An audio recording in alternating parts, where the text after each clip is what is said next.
কবিতাৰ শিৰোনাম ৰুদ্ৰমূৰ্তি প্ৰকৃতি। আই ঐ বানে কাহিনীলে বল, হাচতিৰ ধন খুটাৰ বাটত আছিল, সেয়াও কাহিনীলে ভাঙি নিলে আপোন ঘৰখন। গোহালিৰ গৰুহাল বানত উটি গল,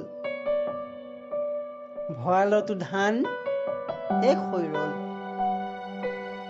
দুবাহুৰ বল দেখোন অথলেহে গল, বিধ্বংসী বানে কঁকালৰ টঙালি ছিঙিলে।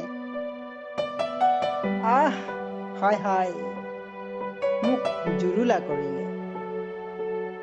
শুনিছো বোলে MLA আহিব, মন্ত্ৰীও আহিব, বানৰ বুজ লব। ৰাইজৰ দুৰ্দশাত সমভাগী হব। চাউল দিব, তেল দিব, মিঠা মিঠা কথাৰে আশ্বাস প্ৰদান কৰিব। হেলিকপ্টাৰ দ্বাৰা সেনাবাহিনী আহি আমাক উদ্ধাৰ কৰিব। ওখ মথাউৰিয়েই যেন এতিয়া আমাৰ আশ্ৰয়স্থল। প্ৰকৃতিৰ এই শক্তি কোনে পাৰে ৰুধিব? আছে জানো কাৰোবাৰ দুবাহুত বল? আপোনজনো ঢুকাল পানীৰ চাকনৈয়াত পৰি, হৃদয় হল সঁচাই ধান বান। মুখাগ্নি কৰিবলৈও নাই অকণ মাটি, কিয় আহে বাৰিষাৰ বান? যোৱা বছৰৰ বানত পিতাই মৰিলে, এইবাৰো কাহিনীলে চেনাই ধন। আহ হায় হায় মোৰ কপাল, হায় হায় মোৰ কপাল।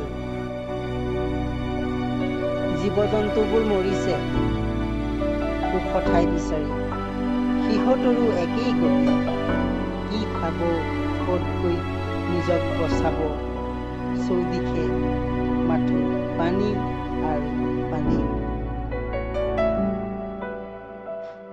বৰ বৰ অট্টালিকাবোৰ জহি খহি গল। মঠ কি, মন্দিৰ কি, নামঘৰ কি, সকলোবোৰ যেন চিনমোকাম নোহোৱা হল। ঘৰে ঘৰে মাথো কান্দোনৰ ৰোল, এয়া যেন কি হৈ গল? প্ৰকৃতিয়ে কাহিনীলে সকলোৰে আশা, বুকুখন হেতা পৰি ৰল।